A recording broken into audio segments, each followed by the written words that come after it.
রাকিব, আমি একটা বড় কাজের অর্ডার পেয়েছি। এটাই আমাকে বিপুল পরিমাণ অর্থ এনে দেবে। তুই আবার কি বলছিস? এত বড় কাজের অর্ডার পেলি?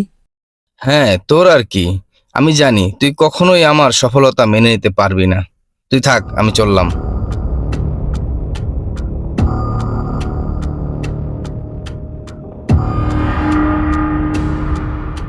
ভাইয়া, মিথ্যা কথা বলা খুবই ক্ষতিকর।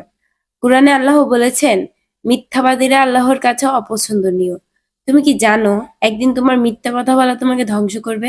আচ্ছা আচ্ছা, তুইও আবার এসব কোরআনের কথা বলিস? আমি যা বলি তা যদি মিথ্যাও হয়, সেটা আমার ব্যাপার, তোর কি?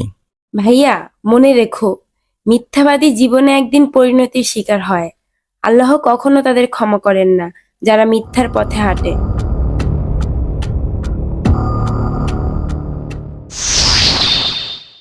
মুকিম, একটা কথা শুনে রেখো, আল্লাহ মিথ্যাবাদীদের প্রতি অখুশি।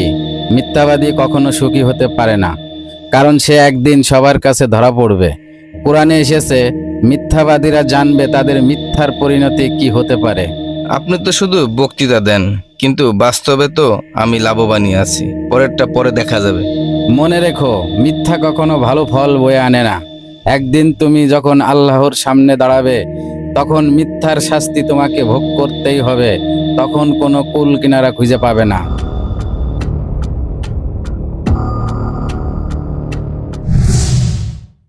আমি দেখেছি সে আমার সাথে প্রতারণা করেছে। সে আমার ব্যবসার অনেক ক্ষতি করেছে। সে অনেক খারাপ লোক। তাকে ধরে নিয়ে যান, স্যার। চলো থানায় যাই, তারপরে তোমার ব্যাপারটা আমি দেখছি। মুকিম, কি বলছিস? শুধু শুধু মিথ্যা কথা বলছিস কেন? তুই জানিস তো, মিথ্যা কখনোই সফল হয় না। একদিন তোর জীবনই মিথ্যার প্রতিফলন ঘটবে। শোন, তোর এই ফালতু কথা শোনার সময় আমার নেই। আমি তো ভালোই আছি, তুই দেখতে পাচ্ছিস না?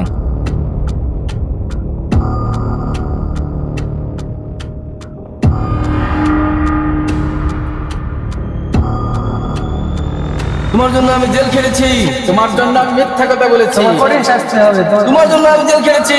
তোমার জন্য আমি মিথ্যা কথা বলেছি। কঠিন শাস্তি হবে। তোমার কঠিন শাস্তি হবে। এটা কি হচ্ছে আমার সাথে? আমার মিথ্যা কথাগুলি কিভাবে প্রকাশিত হচ্ছে? মুকিম, তোমার জীবনে যে সব মিথ্যা বলেছ, এখন সেগুলি তোমার সামনে আসবে।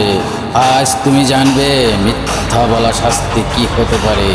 এটা কি হচ্ছে? আমি তো কখনোই জানতাম না মিথ্যা শাস্তি নিয়ে আসবে। মুকিম, তুমি জীবনে অনেক মিথ্যা বলেছ।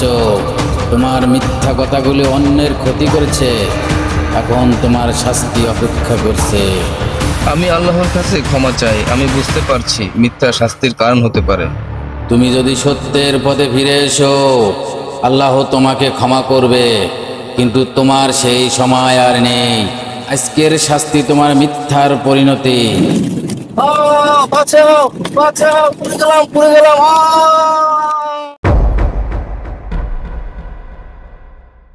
কি হয়েছে ভাইয়া?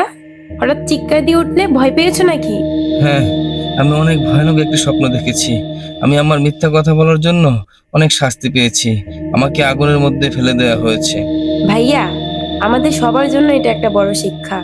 তোমাকে দিয়ে আল্লাহ আমাদের শিক্ষা দিয়েছেন। আল্লাহ তোমাকে ক্ষমা করুক।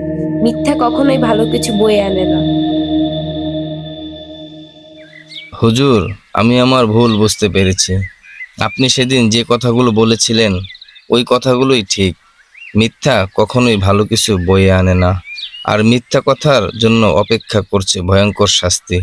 হুজুর, আপনি আমাকে ক্ষমা করে দিয়েন। শোনো মুকিন, আল্লাহ মিথ্যাবাদীদের শাস্তি দেবেন, কিন্তু যদি তারা সৎ পথে ফিরে আসে, তবে আল্লাহ তাদের ক্ষমা করবেন। এটা আল্লাহর ওয়াদা। মিথ্যা কখনোই নিরাপদে নিয়ে যায় না। মিথ্যাবাদীর শাস্তি শুধু তাকে ক্ষতি করে না, বরং তার সমাজ এবং পরিবারের জন্য বিপদ ডেকে আনে। যারা মিথ্যা বলেন তারা একদিন আল্লাহর কাছে বিচার প্রার্থী হবেন।